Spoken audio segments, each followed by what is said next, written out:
Bienvenue dans le 18e débrief de cette saison 2023 de MotoGP pour le Grand Prix de Malaisie à Sepang. Une course qui est couronnée un tout nouveau vainqueur dans cette saison 2023. Et il revient de très loin.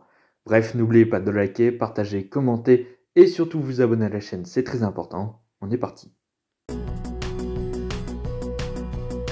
On commence avec le classement de la course, la victoire d'Enea Bastianini. Et oui, l'Italien est de retour sur la plus haute marche du podium.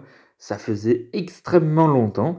On retrouve en deuxième position Alex Marquez qui monte sur le podium à nouveau.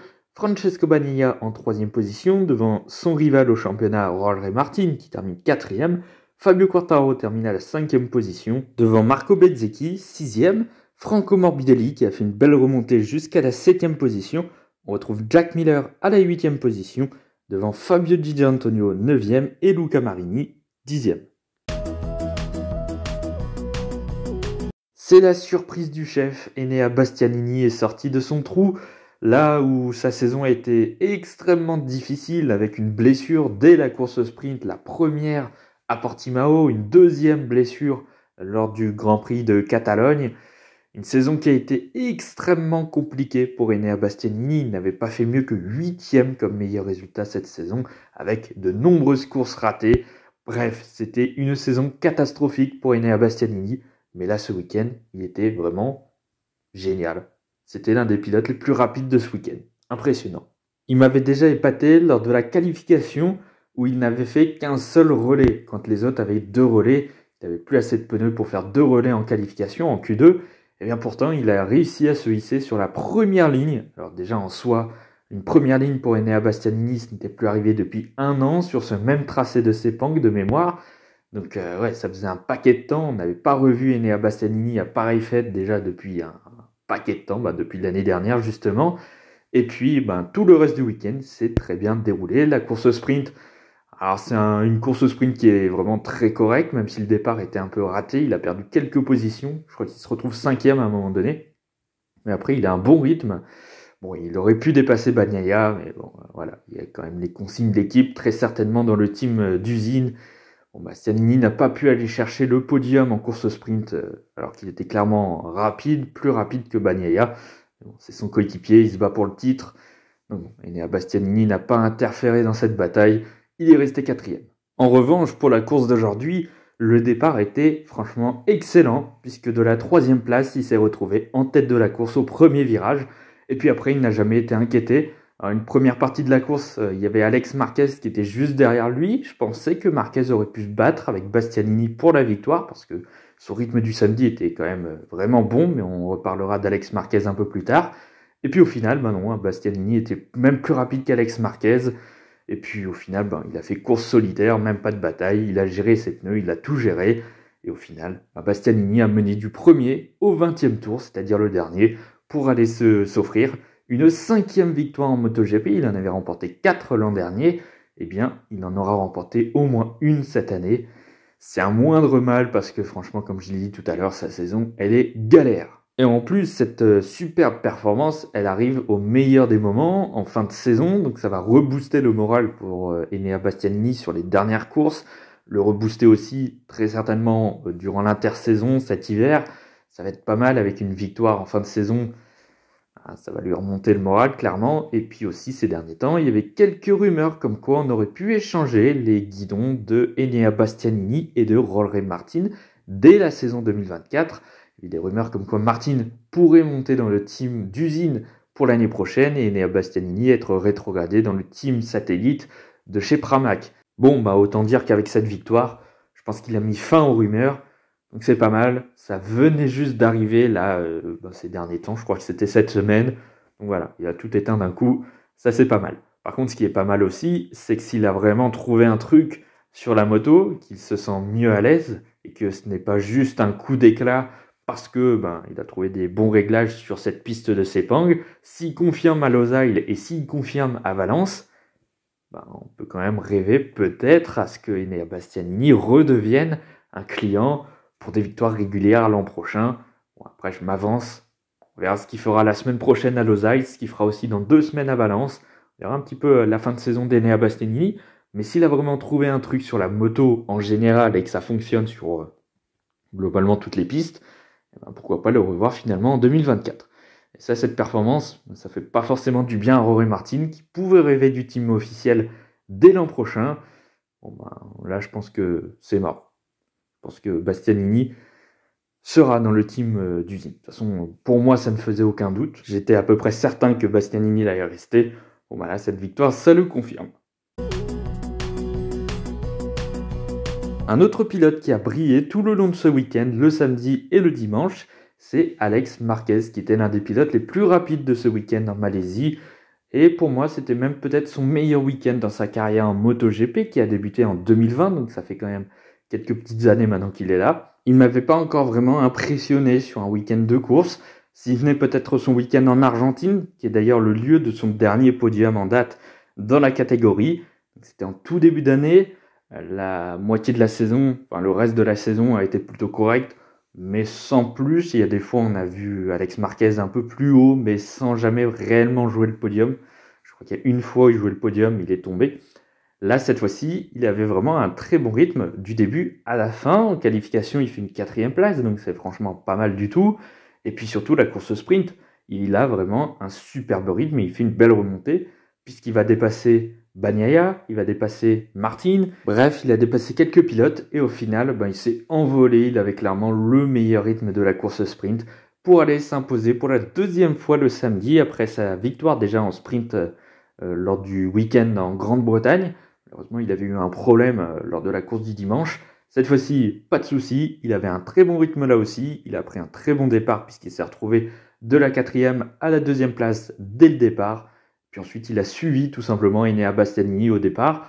Et puis ensuite, finalement, il n'avait pas le meilleur rythme de la course. C'était Enea Bastianini qui était tout simplement le plus rapide de la course.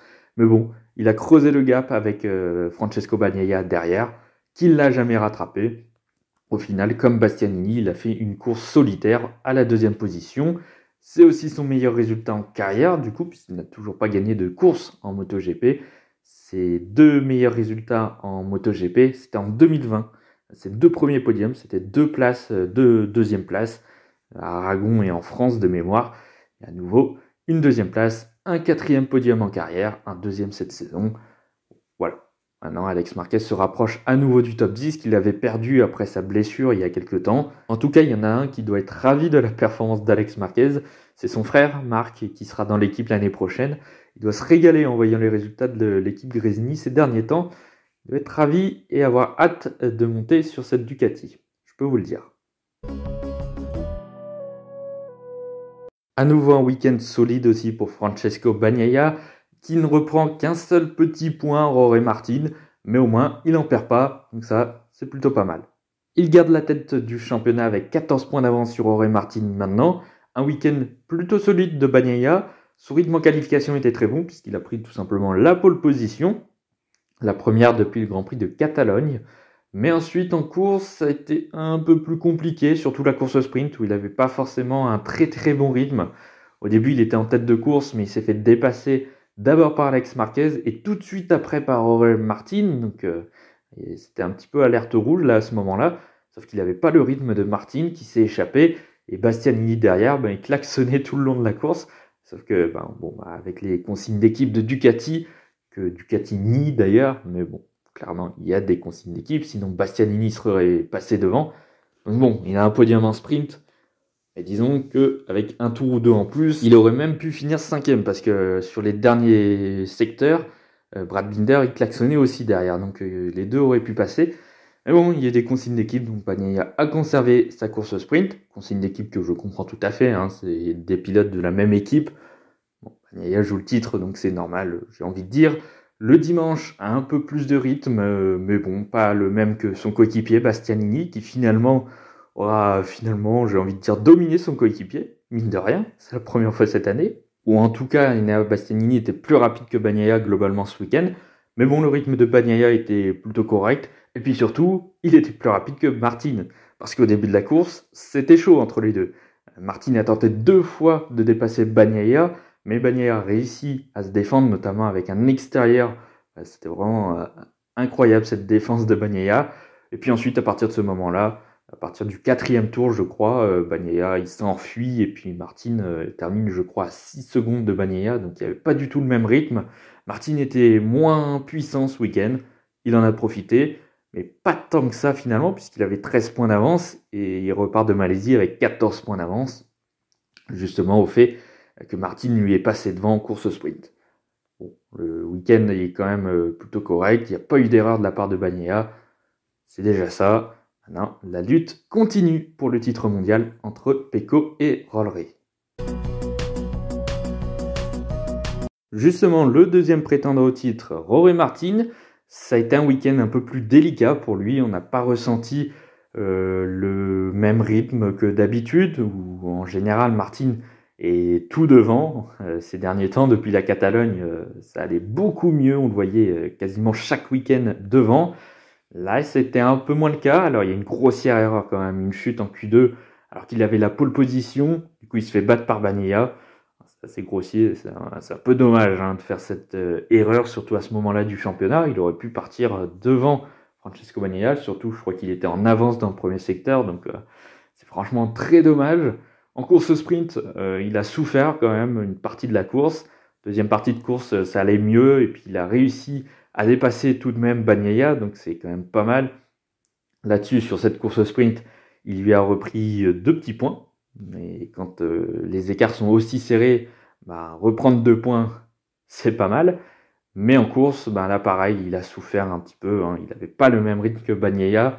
En début de course, il a pu menacer le pilote italien. Mais bon, à partir du 4e tour, après sa deuxième tentative de dépassement sur Bagnaia, il n'a rien pu faire et puis l'Italien est parti. Ceci dit, pas d'erreur non plus du côté de Rory Martin. Derrière, c'était bien trop loin pour aller le menacer. Donc au final, il a gardé cette 4e place. Il ne perd qu'un petit point sur Bagnaia au total sur ce week-end. C'est un moindre mal parce que je pense que ce week-end, Martin était quand même en dessous de Bagnaia. Légèrement, mais quand même un poil en dessous. Bon, il reste dans la lutte au titre. 14 points, c'est pas grand-chose. Il reste plus que 2 week-ends de course. À voir ce que ça va donner à Losail la semaine prochaine. On peut parler aussi du week-end de Fabio Quartararo. Ce week-end, les Yamaha étaient plutôt bonnes. Les deux pilotes Yamaha étaient bien. C'est à noter aussi. Il n'y a pas que Fabio qui a performé plutôt correctement. Alors, malheureusement, ça n'a pas commencé bien le samedi. Au 8e en qualif, c'est pas si mal avec la Yamaha qu'il a. On sait tous les problèmes qu'il y a sur cette Yamaha depuis le début de la saison.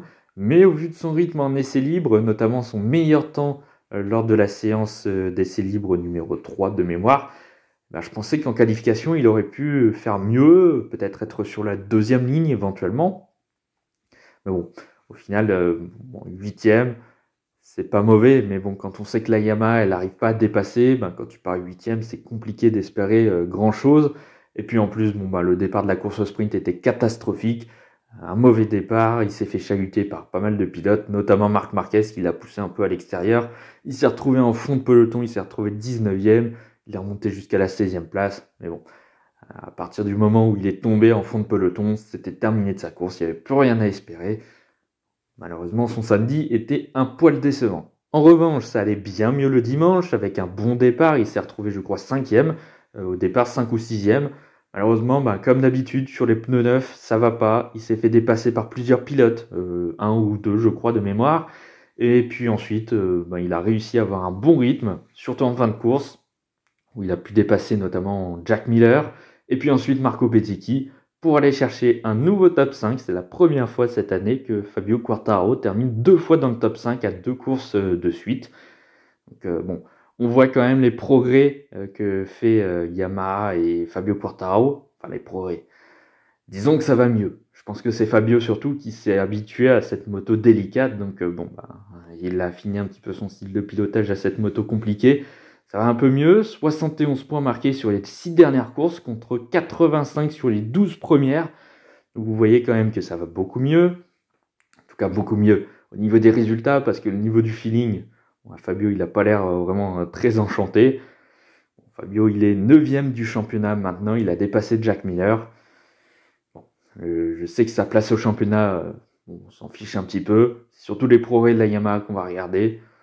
On va voir au Qatar si ça marche mieux. Le problème avec cette Yamaha, c'est qu'elle peut être performante un jour et puis le jour d'après, elle est catastrophique. Donc bon, c'est pas parce que en Malaisie ça s'est bien passé, en tout cas plutôt bien, qu'au Qatar ça va bien se passer aussi. Ça se trouve, Fabio sera en fond de peloton le week-end prochain. J'avais déjà dit ça dans un dernier débrief, je sais plus où, après un podium. J'avais dit on ne sait pas ce qui va se passer la semaine suivante. Et puis en effet, la semaine suivante, Fabio c'était bien compliqué. Donc, bon. J'attends de voir le week-end de Losail. Et puis on peut noter aussi le bon week-end de Franco Morbidelli. La qualification est ratée, alors que franchement il avait le rythme. Mais bon, il s'est occupé de Marc Marquez qui était derrière lui tout le long. Du coup, il a raté sa qualif. Il n'est parti que 15e. Mais il a fait 2 belles remontées en course au sprint où il remonte 4 positions jusqu'à la 11e place. Donc c'est pas mal avec une demi-course. Et puis la course au principal, là aussi, très belle remontée jusqu'à la P7. C'est son meilleur résultat après le Grand Prix d'Argentine où il avait terminé 4e et l'Inde où il avait terminé à cette même position.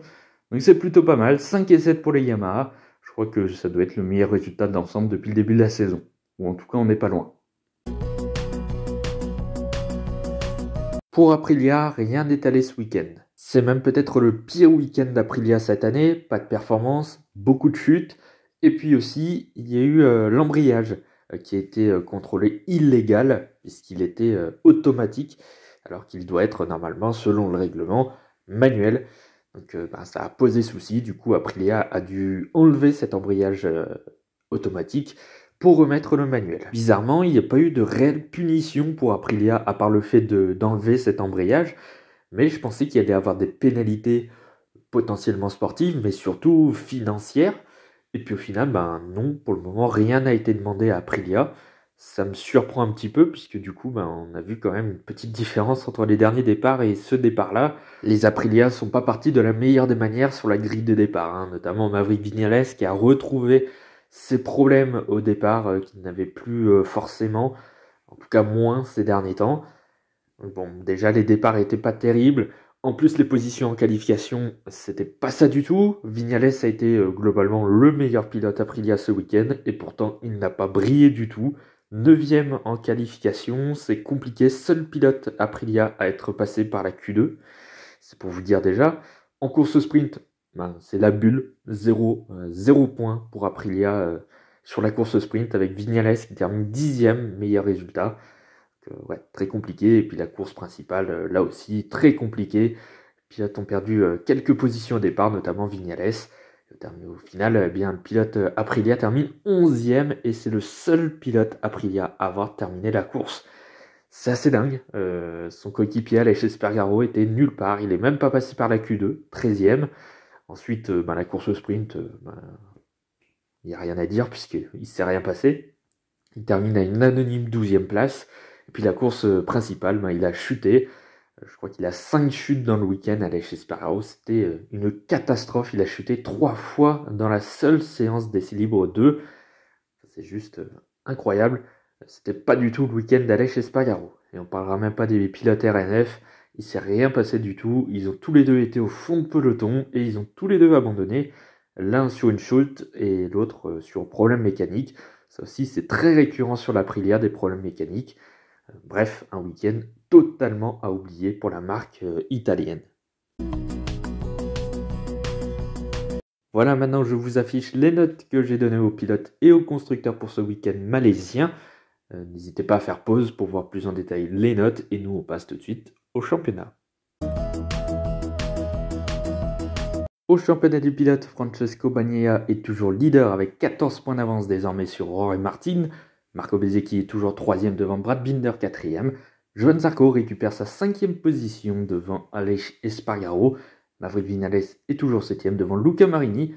Fabio Quartararo est 9e et Jack Miller complète le top 10. Au championnat des constructeurs, Ducati est champion devant KTM et Aprilia.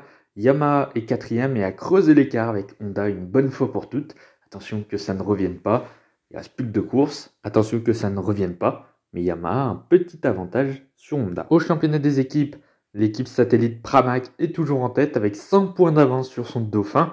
Autant dire qu'au Qatar, ils pourront potentiellement devenir champions des constructeurs et devenir ainsi si je ne me trompe pas, la première équipe privée à devenir champion en MotoGP. Son dauphin a changé de nom, ce n'est plus une équipe satellite, c'est l'équipe Ducati officielle, avec les 2 pilotes qui sont montés sur le podium. Ça a fait grimper le nombre de points inscrits ce week-end par l'équipe officielle. L'équipe satellite du Mouniver 46 est donc désormais 3e. Voilà, c'est la fin de ce débrief. Merci d'avoir écouté jusque-là. N'oubliez pas de liker, partager, commenter et surtout vous abonner à la chaîne, c'est très important. Nous, on se retrouve normalement mercredi pour la prochaine vidéo. On va parler un petit peu de ce fameux second pilote Honda qui peine à arriver et pourtant on a des milliers de rumeurs ces derniers temps. Après, dimanche, on se retrouvera pour le débrief du Grand Prix de Las Vegas en Formule 1 et lundi prochain, on se retrouvera pour le débrief du Grand Prix du Qatar, la prochaine manche de ce championnat MotoGP et l'avant-dernière manche. Et ouais, dans 2 semaines, c'est terminé la MotoGP cette saison 2023. La Formule 1 aussi. Ça va arriver très vite. Bref, moi je vous dis à bientôt pour la prochaine vidéo.